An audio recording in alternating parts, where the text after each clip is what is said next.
দুনিয়ার জমিনের মধ্যে আমরা যারা জন্মগ্রহণ করেছি, আল্লাহ আমাদেরকে যাদেরকে দুনিয়াতে পাঠাইছেন, আমরা প্রত্যেকে দুনিয়ার জমিনের মধ্যে আসার পর থেকে যখন জান্নাত জাহান্নাম বুঝতে পারলাম, বুঝার সময় হয়ে গেছে। জান্নাত জাহান্নাম কি জিনিস, জাহান্নামে গেলে মানুষের কি হবে, কেমন ধরনের শাস্তি হবে, কেমন কঠিন আযাব ভোগ করতে হবে, কতটা কষ্ট, কতটা যন্ত্রণা ভোগ করতে হবে, জান্নাতে গেলে কেমন শান্তি পাইব, কতটা সুখে থাকতে পারবো, এই বিষয়টুকু যখন থেকে আমাদের বুঝে আসলো, যখন থেকে আমরা বুঝতে পারলাম, তখন থেকে আমরা কেউ কখনো কোনোদিন আশা করি নাই, রাজিও হই নাই যে আমরা জাহান্নামে যাইব, ঠিক কিনা? আমরা প্রত্যেকে আশা, আমরা প্রত্যেকে চাই জান্নাতে যাইতে। আল্লাহ পাক আমাদেরকে জান্নাত দেন, আমরা সকলেই এই আশাবাদী আল্লাহর কাছে। জোরে বলেন ঠিক কিনা ভাই? কেউ জাহান্নামে যাইতে চাই না। যে ব্যক্তিরা নামাজ পড়ে না, ওই ব্যক্তিকে যদি জিজ্ঞাসা করা হয়, আপনি যে নামাজ পড়েন না, আপনি কি জাহান্নামে যাইতে রাজি আছেন কিনা? না। বেনামাজিও বলবে না, না আমি জাহান্নামে যাইতে চাই না। যে ব্যক্তিরা সুদের লেনদেন করে, যদি তাকে জিজ্ঞাসা করা হয়, আল্লাহ তো বলছেন যে সুদের লেনদেন করলে জাহান্নামে যাইতে হবে, জাহান্নামের আগুনে জ্বলতে হবে, আপনি কি জাহান্নামে যাইতে চান? শুক্র বলবে না আমি জাহান্নামে যাইতে চাই না, আল্লাহ কোন ছেলে আমাকে মাফ করবে, ঠিক কিনা? বুঝে গেল প্রত্যেকটা জ্ঞানী মানুষের জাহান্নাম থেকে বাঁচতে চায়, জান্নাতে যাইতে চায়। তো জান্নাতে যাইতে চাইলে কি জান্নাতে যাওয়া যাবে? জান্নাত দুনিয়ার কোন মানুষের বানানো জায়গা নয়।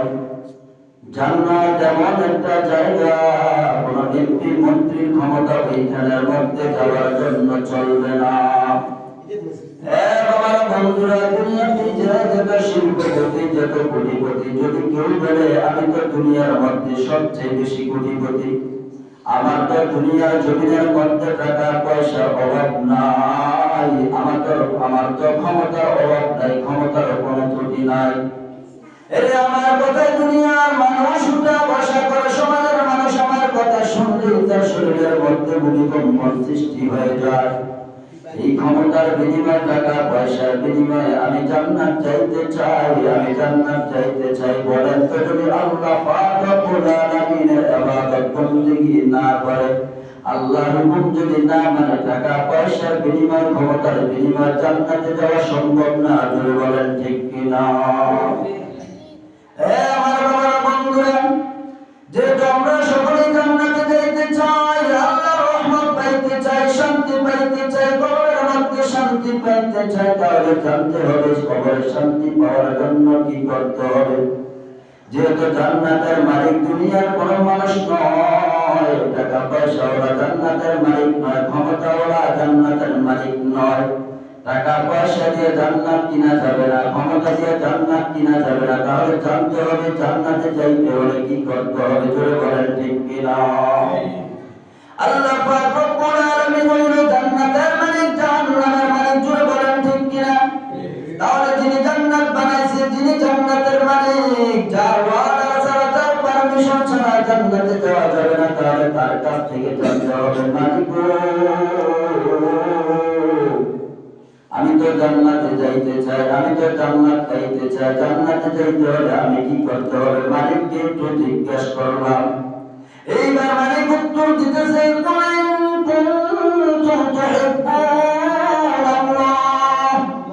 ফাত্তাবিউনি ইউহিব্বুকুমুল্লাহু ওয়া ইয়াগফির লাকুম যুনুবাকুম ওয়াল্লাহু গফুরুর রহিম। আল্লাহ পাক রব্বুল আলামিন তার প্রিয় হাবিবকে, আমার নবী, আপনার নবী, মায়ের নবী, রাহমাতুল লিল আলামিন নবীজিকে জানাইয়া দিতেছে। কার মাধ্যমে জানায়? নবীজির মাধ্যমে জানাইতেছে। বলে নবীর মাধ্যমে আল্লাহ কেন জানায়? ইচ্ছা করলে তো আল্লাহ ডাইরেক্ট আমাদেরকে বলতে পারতো, না না, যার উসিলায় আল্লাহ জান্নাত বানাইছে ওই লোকটার মাধ্যমে জানাইতে হবে। জোরে বলেন ঠিক কিনা? যার সুপারিশ ছাড়া জান্নাতে যাওয়া সম্ভব না, যার সুপারিশ ছাড়া আল্লাহ জান্নাত পাওয়া সম্ভব না, যে ব্যক্তির সুপারিশ আমাদের প্রয়োজন, যার সুপারিশ আমাদের প্রয়োজন, ওই লোকটার মাধ্যমে জানাইতে হবে।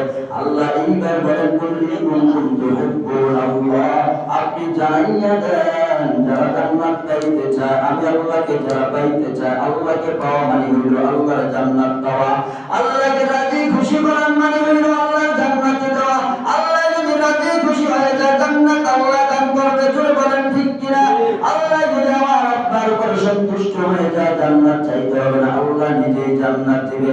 এই জন্য আল্লাহ বলেন কুল্লি কুনতুম তুহিব্বুনাল্লাহ, হে আমার বন্ধু, হে আমার হাবিব, আপনি আপনার উম্মতদেরকে জানাইয়া দেন যারা জান্নাত পাইতে চায়, যারা জান্নাতে চাইতে চায়, তারা যেন আমি আল্লাহকে মহব্বত করে। আল্লাহকে মহব্বত করা মানে হইল আপনি নবীকে যারা মহব্বত করলো, আপনি নবীকে যারা ভালোবাসলো, আপনি নবীকে যারা অনুসরণ করলো, আপনি নবীর কথা যারা মানলো, আপনি নবীকে যারা উস্তাদ মানলো, আপনার দিক নির্দেশনা অনুযায়ী যারা দুনিয়ার মধ্যে জীবন যাপন করলো। এবং সহজে বুঝেন আল্লাহ পাক রব্বুল আলামিন বলেন, হে আমার বন্ধু, আপনি আপনার উম্মতদেরকে জানাইয়া দেন আপনার যে সমস্ত উম্মতরা আপনি নবী যেইভাবে খানা খাইছেন ওইভাবে তারা যেন খানা খায়। আপনি নবী যেইভাবে প্রস্রাব পায়খানায় গেছেন, টয়লেটে গেছেন, আপনার উম্মতরা যেন ওইভাবে টয়লেটে যায়। মানে আপনি যেইভাবে মসজিদের মধ্যে প্রবেশ করছেন ওইভাবে যেন মসজিদে প্রবেশ করে। আপনি যেইভাবে স্ত্রীদেরকে চালাইছেন, বিবিদেরকে চালাইছেন, আপনার উম্মতরা যেন ওইভাবে বিবিদেরকে চালায়। বলে আপনি যেইভাবে সংসার করছেন ওইভাবে আপনার উম্মতরা যেন সংসার চালায়। আপনি মানুষের সাথে যেইভাবে আচরণ করছেন, যেই ভাষায় কথা বলছেন, আপনার উম্মতরা যেন ওই ভাষায় কথা বলে। আপনি যেইভাবে বাজারের মধ্যে গিয়ে বাজার করছেন আপনার উম্মতরা যেন ওইভাবে বাজারের মধ্যে গিয়ে বাজার করে। আপনি সকালবেলা যেইভাবে নামাজ পড়ছেন আপনার উম্মতরা যেন ওইভাবে নামাজ পড়ে। জোহরের নামাজটা আপনি যেইভাবে পড়ছেন আপনার উম্মতরা যেন ওইভাবে পড়ে। আপনি নবীকে যারা ভালোবাসলো, আপনি নবীকে যারা অনুসরণ করলো, তারা যেন আমি আল্লাহকে মহব্বত করলো, ভালোবাসলো। আর আপনাকে যারা মহব্বত করবে, ভালোবাসবে, আমি আল্লাহ তাদেরকে জান্নাত দিয়ে দেব। সুবহানাল্লাহ। আপনি জানাইয়া দেন যারা আমার জান্নাত পাইতে চায়, যারা আপনি নবীকে মহব্বত করে। তখন আল্লাহ হাবিব বলেন, মান আহাব্বা সুন্নতি ফাকাদ আহাব্বানি ওয়া মান আহাব্বানি কানা মা'আয়া ফিল জান্নাহ। যারা আপনি নবীর সুন্নাত মানলো, আল্লাহর নবী বলেন যারা আমাকে মহব্বত করতে চায়, জান্নাতে যাইতে হলে সর্বপ্রথম তারা আল্লাহকে মহব্বত করতে হবে, আল্লাহকে ভালোবাসতে হবে। জোরে বলেন ঠিক কিনা? আল্লাহ জান্নাতে যাইতে হলে আল্লাহকে ভালোবাসতে হবে। আল্লাহ বলেন আমাকে ভালোবাসতে হলে আপনি নবী জানাইয়া দেন আপনাকে ভালোবাসতে হবে, আপনাকে মহব্বত করতে হবে।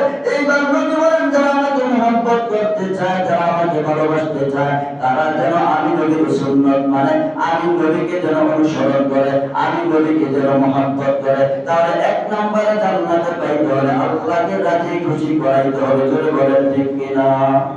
কথা বুঝে হয়েছে?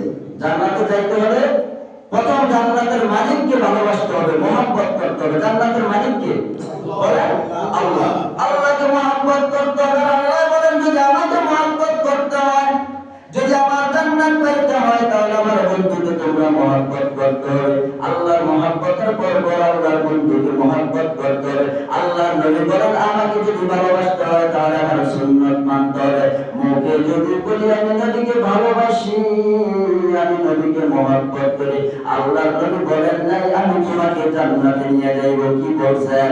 মান আহাব্বা সুন্নতি ফাকাদ আহাব্বানি ওয়া মান আহাব্বানি কানা মা'আয়া ফিল জান্নাহ।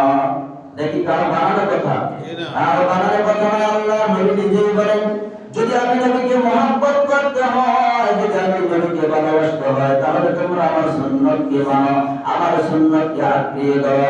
আমি নবীকে তোমরা উস্তাদ মানো। যদি আমার সুন্নতকে তোমরা মানো, তাহলে আমি নবী তোমাদেরকে সাথে করে নিয়ে জান্নাতের মধ্যে যাইব।